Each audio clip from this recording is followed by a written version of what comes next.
Vale.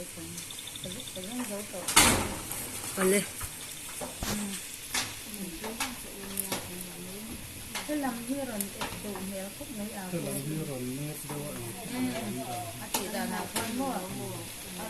Mèo rất cái là cái Ê, ở chắc chắc thân tốt lắm.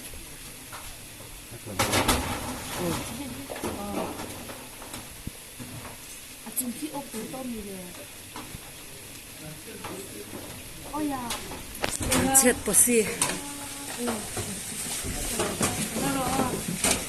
Chết bớt xì ngay đó. Chết bớt xì bớt trôi lắm nè. Anh phải rồi. Em xì của tôi làm.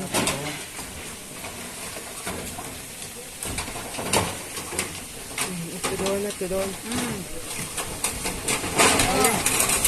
Oleh.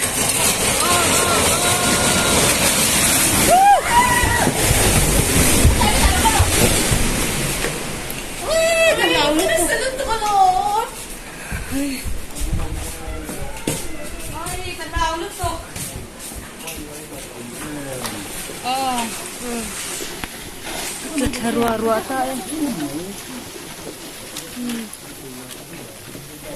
Ngon.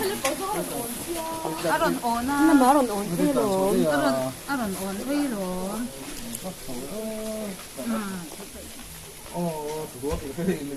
So yang sila kan corona da.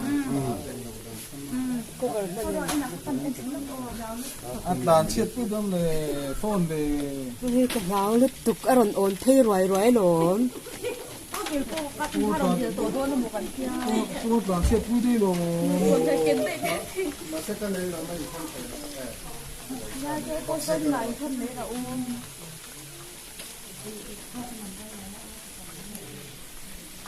Pu atlan kalau